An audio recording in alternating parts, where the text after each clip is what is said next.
Aviation Instructor's Handbook, FAA-H-8083-9 Chapter 4, Effective Communication Introduction. Carol, a flight instructor, has planned the first tailwheel flight with Jacob, her learner pilot. She begins the pre-flight briefing with an explanation of the tendency of tailwheel aircraft to yaw in normal takeoff. This yawing tendency gives the illusion that the tailwheel aircraft is unstable during the takeoff. Since this yawing tendency occurs on every takeoff, it is predictable and the pilot is able to compensate for it. Carol then discusses the precession, which causes the noticeable yaw when the tail is raised from a three-point attitude to a level flight attitude.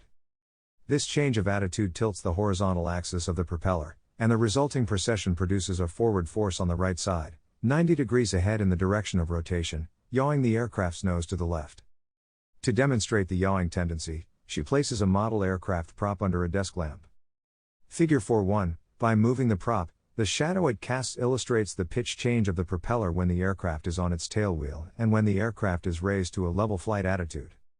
Effective communication is an essential element of instruction. An aviation instructor may possess a high level of technical knowledge, but he or she needs to cultivate the ability to communicate effectively in order to share this knowledge with learners. Although communication is a complex process, aviation instructors need to develop a comfortable style of communication that meets the goal of passing on desired information to learners. Communicating effectively is based on similarity of the idea transmitted by the source and received by the receiver. Similarly, as the source, instructors have communicated effectively if the learner has understood the idea/concept/action transmitted in the manner in which it was intended to be understood. It is also important to recognize that communication is a two-way process. Each instructor and learner may have a unique communication style, and bridging the gap between these styles is an important aspect of providing instruction. The elements of effective communication, the barriers to communication, and the development of communication skills are discussed in this chapter. Basic elements of communication. Communication takes place when one person transmits ideas or feelings to another person or group of people. The effectiveness of the communication is measured by the similarity between the idea transmitted and the idea received. The process of communication is composed of three elements: source, sender, speaker, writer, encoder, transmitter, or instructor, symbols used in composing and transmitting the message, words or signs, model prop/desk lamp in figure 4.1, receiver, listener, reader, decoder, or learner. The three elements are dynamically interrelated since each element is dependent on the others for effective communication to take place. The relationship between the source and the receiver is also dynamic and depends on the two-way flow of symbols between the source and the receiver. The source depends on feedback from the receiver to properly tailor the communication to the situation. The source also provides feedback to the receiver to reinforce the desired receiver responses. Source is indicated. The source in communication is the sender, speaker, writer, encoder, transmitter, or instructor. The effectiveness of persons acting in the role of communicators is related to at least three basic factors. First, their ability to select and use language is essential for transmitting symbols that are meaningful to listeners and readers. It is the responsibility of the speaker or writer, as the source of communication, to realize that the effectiveness of the communication is dependent on the receiver's understanding of the symbols or words being used. For example, if an aviation maintenance instructor were to use aviation acronyms like ADs, TCDS or SDCs, or a flight instructor were to use aviation acronyms like ILS, TCAS, or TAWS with a new maintenance learner or learner pilot respectively, effective communication would be difficult if not impossible. Second, communicators consciously or unconsciously reveal information about themselves. This includes their self-image, their view of the ideas being communicated, and their feelings toward the receivers. Communicators need to be confident. They should illustrate that the message is important, and that the receivers have a need to know the ideas presented. Third, successful communicators speak or write from accurate, up-to-date, and stimulating material. Communicators should convey the most current and interesting information available.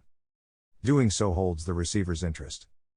Out-of-date information causes the instructor to lose credibility, and uninteresting information may cause the receiver's attention to be lost.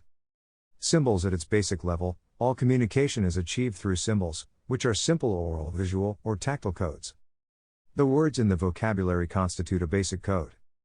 Common gestures and facial expressions form another, but codes and symbols alone do not communicate complex concepts. These are communicated only when symbols are combined in meaningful wholes as ideas, sentences, paragraphs, speeches, or chapters that mean something to the receiver. When symbols are combined into these units, each portion becomes important to effective communication. On a higher level, communication with symbols relies upon different perceptions, sometimes referred to as channels. While many theories have been proposed, one popular theory indicates that the symbols are perceived through one of three sensory channels: visual, auditory, or kinesthetic. As discussed in Chapter 3, visual learners rely on seeing, auditory learners prefer listening and speaking, while kinesthetic learners process and store information through physical experience such as touching, manipulating, using, or doing. The instructor may gain and retain the learner's attention by using a variety of channels. As an example, instead of telling a learner to adjust the trim, the instructor can move the trim wheel while the learner tries to maintain a given aircraft attitude. The learner experiences by feel that the trim wheel affects the amount of control pressure needed to maintain the attitude. At the same time, the instructor can explain to the learner that what is felt is forward or back pressure on the controls. After that, the learner begins to understand the correct meaning of control pressure and trim, and when told to adjust the trim to relieve control pressure, the learner responds in the manner desired by the instructor. Instructors commonly rely on the hearing and seeing channels of communication. However, using all channels may improve the learning process. For teaching motor skills, the sense of touch, or kinesthetic learning, is added as the learner practices the skill. An instructor should constantly monitor feedback from the learner in order to identify misunderstandings and tailor the presentation of information. Periodically asking the learner to explain his or her understanding of new information while it is being conveyed is one way to obtain such feedback. The instructor may then modify the symbols he or she uses, as appropriate, to optimize communication.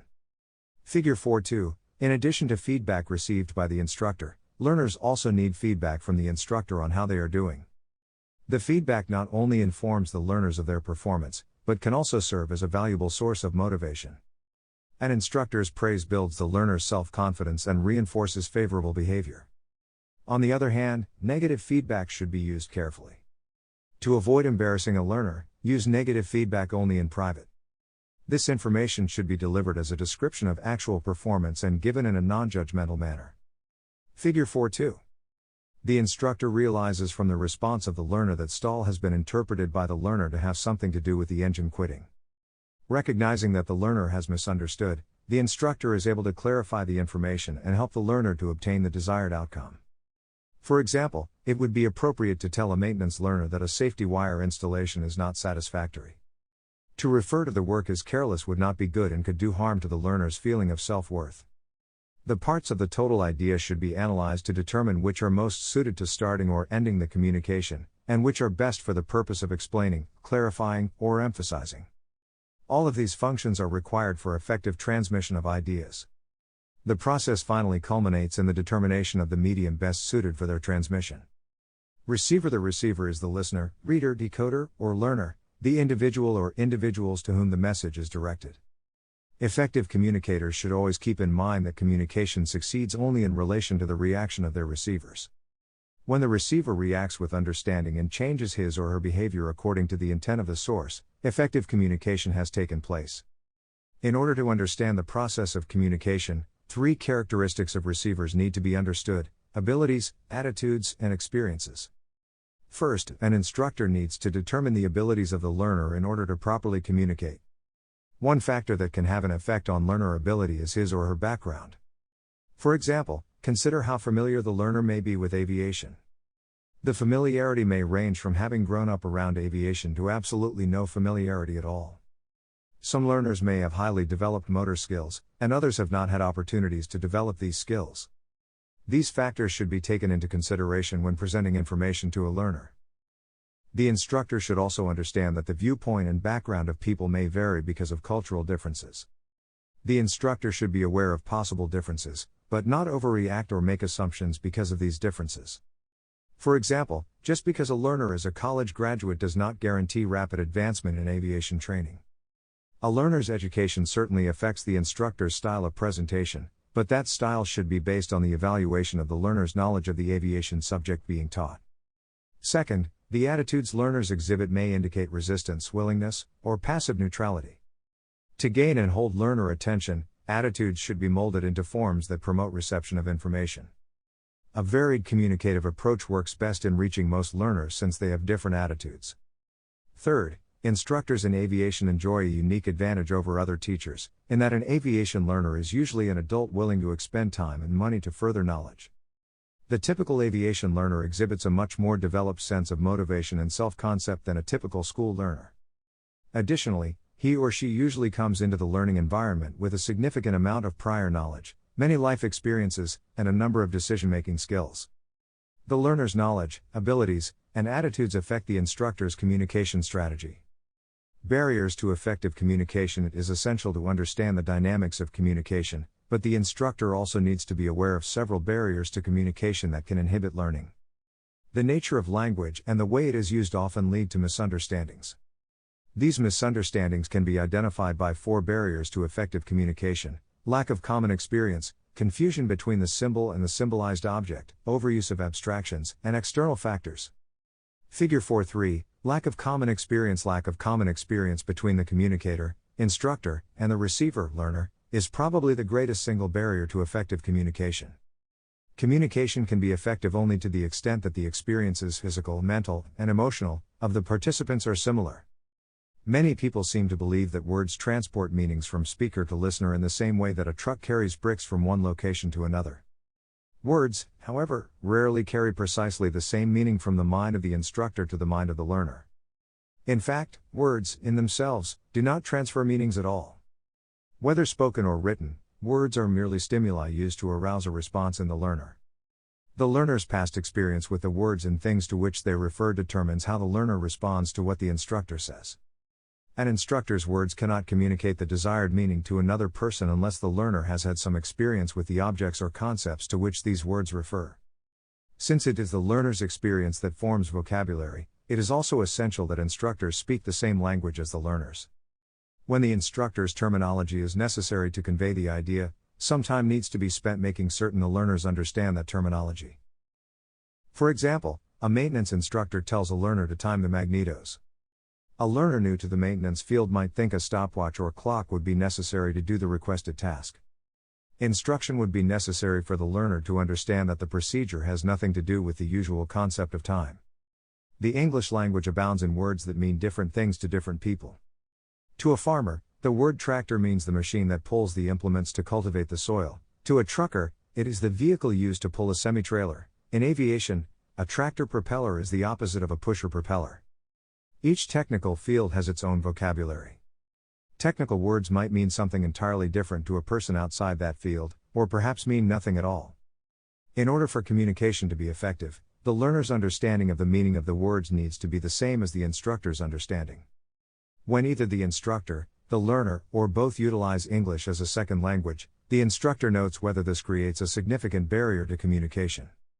Except in cases of special accommodation for a medical disability, any learner seeking a pilot certificate or a maintenance learner seeking to become an AMT with operating privileges in the United States demonstrates the ability to communicate in English before certification or exercise of privilege.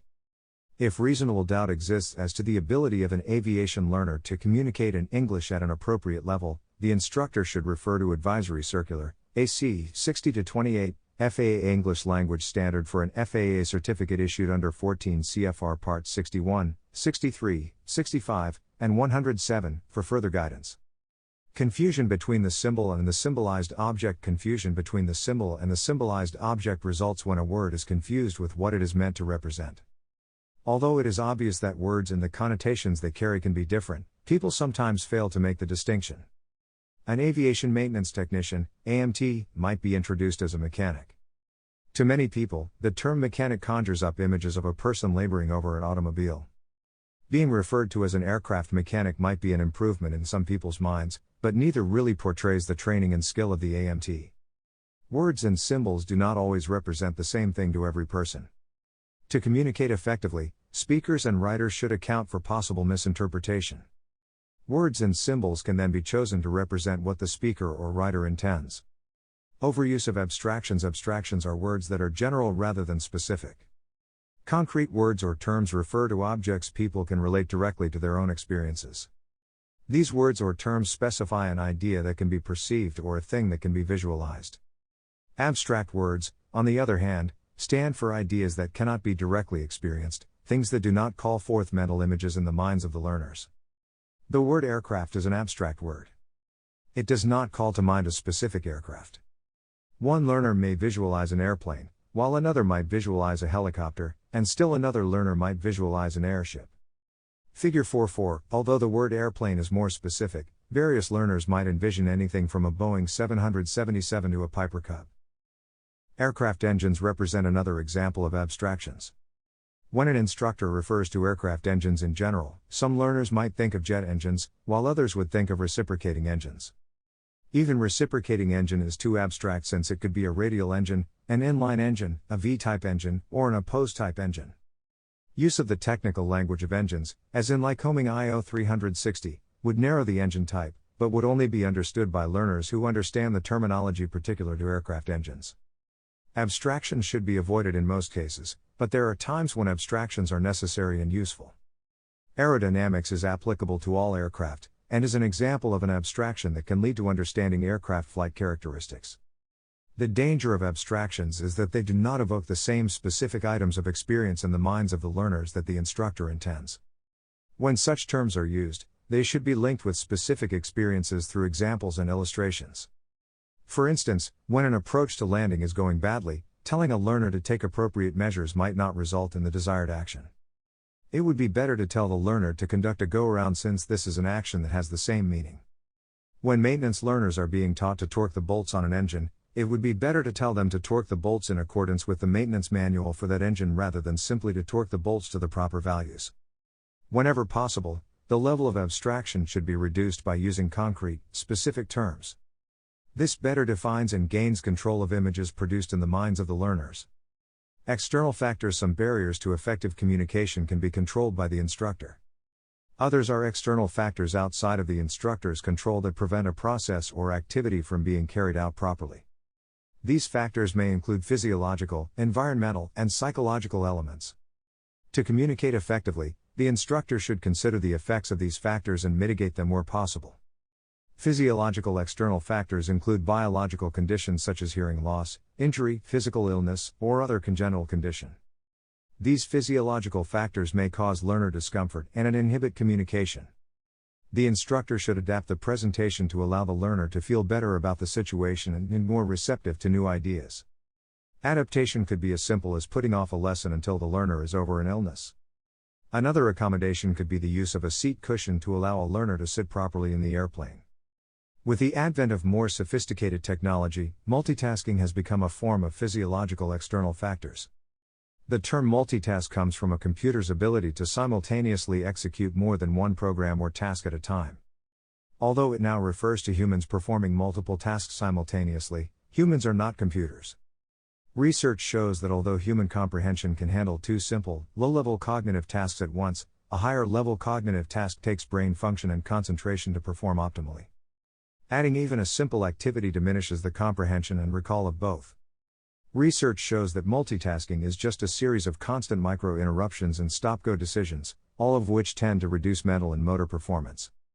Environmental external factors are caused by external physical conditions. One example of this is the noise level found in many light aircraft. Noise not only impairs the communication process, but also can result in long-term damage to hearing. One solution to this problem is the use of headphones and an intercom system. If an intercom system is not available, a good solution is the use of earplugs. It has been shown that in addition to protecting hearing, use of earplugs actually clarifies speaker output. Vibration is another possible example of environmental external factors, applicable to rotary wing aircraft. A psychological external factor is a product of how the instructor and learner feel at the time the communication process is occurring. If either instructor or learner is not committed to the communication process, communication is impaired. Fear of the situation or mistrust between the instructor and learner disrupts communication and severely inhibits the flow of information. Interference occurs when the message gets disrupted, truncated, or added to somewhere in the communication sequence. While the instructor or learner may believe that an intact message has been sent and received, the assumption may be inaccurate. Noise and other factors may distort the message. Psychological factors also interfere with the receipt of a message. Instructors and learners confirm the message and its proper communication when observing the effect of a message. Additional feedback and confirmation reduce potential harmful effects from interference. Developing communication skills. Communication skills need to be developed, they do not occur automatically. The ability to effectively communicate stems from experience. The experience of instructional communication begins with role-playing during training to be an instructor, continues during the actual instruction, and is enhanced by additional training. Role-playing. Role-playing is a method of learning in which learners perform a particular role.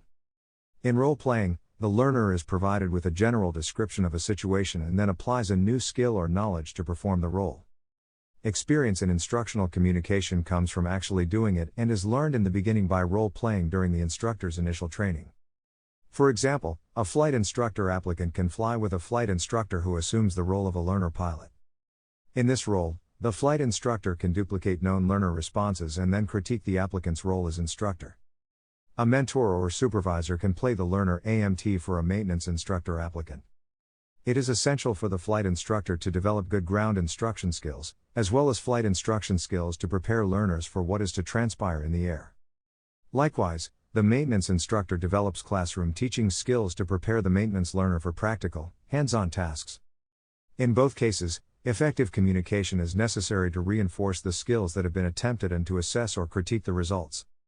This development continues as an instructor progresses in experience. What worked early on might be refined or replaced by some other technique as the instructor gains more experience. A new instructor is more likely to find a comfortable style of communication in an environment that is not threatening. For a prospective maintenance instructor, this might take the form of conducting a class on welding while under the supervision of a maintenance supervisor. The flight instructor applicant usually flies with a flight instructor who role-plays as the learner. Current Federal Aviation Administration, FAA, training emphasis has moved from a maneuvers-based training standard to what is called scenario-based training, SBT. SBT is a highly effective approach that allows learners to understand, then apply their knowledge as they participate in realistic scenarios. This method of instruction and learning allows learners to move from theory to practical application of skills during their training. Instructor applicants, flight or maintenance, need to think in terms of SBT while they are learners. Not only does it prepare them to react appropriately in the situations they encounter in the workplace, it also helps them as instructors when they are responsible for creating scenarios for their learners. For example, James, the flight instructor applicant, designs a scenario in which Ray, the flight instructor playing the role of learner, is performing stalls to Airman Certification Standards, ACS. James briefs Ray on the maneuver before the flight, demonstrates the stall, and then talks Ray through the maneuver. Ray pretends to be an anxious learner pilot, replicating reactions he himself has experienced with flight learners. After the flight, James critiques their instruction period. As increased emphasis is placed on SBT, there will be a corresponding increase in the importance of role-playing. Instructional communication instruction has taken place when the instructor explains a particular procedure and subsequently determines that the learner exhibits the desired response. Even so, the instructor can improve communication by adhering to techniques of good communication. One of the basic principles used in public speaking courses is to encourage participants to make presentations about something they understand. It would not be good if an instructor without a maintenance background tried to teach a course for aviation maintenance. Instructors perform better when speaking of something they know very well and for which they have a high level of confidence. The instructor should not be afraid to use examples of past experiences to illustrate particular points. When teaching the procedures to be used for transitioning from instrument meteorological conditions, IMC, to visual cues during an approach, it would be helpful to be able to tell the learner about encountering these same conditions. An instructor's personal experiences make instruction more valuable than reading the same information in a textbook. The instructor should be cautioned, however, to exercise restraint with this technique of illustration, as these types of discussions frequently degrade into a war story or there I was discussion. The instructor needs some way of determining results, and the method used should be related to the expected outcome. In the case of flight training, the instructor can judge the actual performance of a maneuver. For a maintenance learner, the instructor can judge the level of accomplishment of a maintenance procedure. In both cases, the instructor determines whether the learner has actually received and retained the knowledge or if acceptable performance was a one-time event. The aviation learner should know how and why something should be done. For example, a maintenance learner may know how to tighten a particular fastener to a specified torque, but it is more important to know that the security and integrity of any fastener depends on proper torque. In this way, the learner would be more likely to torque all fasteners properly in the future. For a flight learner, simply knowing the different airspeeds for takeoffs and landings is not enough. It is essential to know the reasons for different airspeeds in specific situations to fully understand the importance of proper airspeed control. Normally, the instructor determines the level of understanding by use of some type of evaluation. See Chapter 6 Assessment for more information. Listening instructors should know something about their learners in order to communicate effectively. As discussed earlier, an instructor needs to determine the abilities of the learners and properly communicate, and one way of becoming better acquainted with learners is to be a good listener. Good instructors work to master listening ability and frequently self-evaluate in this area. Instructors can use a number of techniques to become better at listening. Figure 4.5. Just as it is important for instructors to want to listen in order to be effective listeners, it is necessary for learners to want to listen. Wanting to listen is just one of several techniques that allow a learner to listen effectively. Instructors can improve the percentage of information transfer by teaching learners how to listen. Figure 4.6. Listening is more than hearing. Most instructors are familiar with the concept that listening is hearing with comprehension. When the learner hears something being communicated, he or she may or may not comprehend what is being transmitted. On the other hand, when the learner truly hears the communication, he or she then interprets the communication based on their knowledge to that point, processes the information to a level of understanding, and attempts to make a correlation of that communicated information to the task at hand. The increased level of motivation of typical flight and aviation maintenance learners makes this process much easier. Remind learners that certain emotions interfere with how they listen. For example, an instrument learner pilot anticipating drastic changes and requested routing becomes anxious. In this frame of mind, it is very difficult for the learner to listen and process the new route. If a learner who is terrified of the prospect of spins attempts to listen to a lesson on spins, the emotions felt might overwhelm the attempt to listen. This requires a means to allay the anxiety and fear. If the instructor or learner knows that certain areas arouse emotion, they may consider additional conditioning that prepares the learner to listen. Listening for main ideas is another listening technique. Primarily a technique for listening to a lecture or formal lesson presentation, it sometimes applies to hands-on situations as well. People who concentrate on remembering or recording facts might very well miss the message because they have not picked up on the big picture. A listener should always ask, "What is the purpose of what I am listening to?" By doing this, the listener can relate the words to the overall concept. The instructor should ensure that the learner is aware of the danger of daydreaming. Most people can listen much faster than even the fastest talker can speak. This leaves room for the mind to get off onto some other subject. The listener who is aware of this problem can concentrate on repeating, paraphrasing, or summarizing the speaker's words. Doing so uses the extra time to reinforce the speaker's words, allowing the learner to retain more of the information. Nobody can remember everything. Note-taking allows the learner to use an organized system to reconstruct what was said during the lesson. Every learner has a slightly different system, but no attempt to record the lecture verbatim should be made. In most cases, a shorthand or abbreviated system of the learner's choosing should be encouraged. Note-taking is merely a method of allowing the learner to recreate the lecture so that it can be studied. The same note-taking skills can be used outside the classroom anytime information needs to be retained. For example, copying an instrument clearance word for word is very difficult. By knowing the format of a typical clearance, learner instrument pilots can develop their own system of abbreviations. This allows them to copy the clearance in a useful form for readback and for flying the clearance. By incorporating all or some of these techniques, learners retain more information. Instructors can vastly improve retention of information by making certain their learners have the best possible listening skills. Questioning. Good questioning can determine how well the learner understands what is being taught. It also shows the learner that the instructor is paying attention and that the instructor is interested in the learner's response. An instructor should ask focused, open-ended questions and avoid closed-ended questions. Focused questions allow the instructor to concentrate on desired areas. An instructor may ask for additional details, examples, and impressions from the learner. This allows the instructor to ask further questions if necessary. The presentation can then be modified to fit the understanding of the learner. Open-ended questions are designed to encourage full, meaningful answers using the learner's own knowledge and perceptions, while closed-ended questions encourage a short or single-word answer.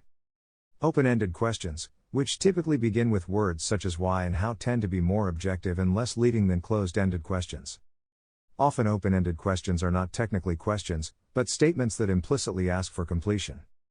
An instructor's ability to ask open-ended questions is an important skill to develop. In contrast, closed-ended questions tend to evaluate the learner's understanding only at the rote level of learning. Closed-ended questions can be answered by yes or no.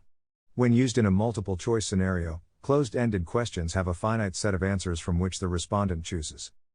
One of the choices may be other. It is a good idea to allow respondents to write an optional response if they choose other, because developing the learner response may lead to insights into the learning process.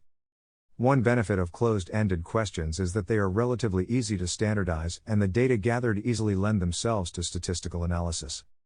The downside to closed-ended questions is that they are more difficult to write than open-ended questions, generally lead the learner towards the desired answer, and may under certain circumstances direct the conversation toward the instructor's own agenda. To be effective, questions, regardless of the type, are adapted to the ability, experience, and stage of training of the learner.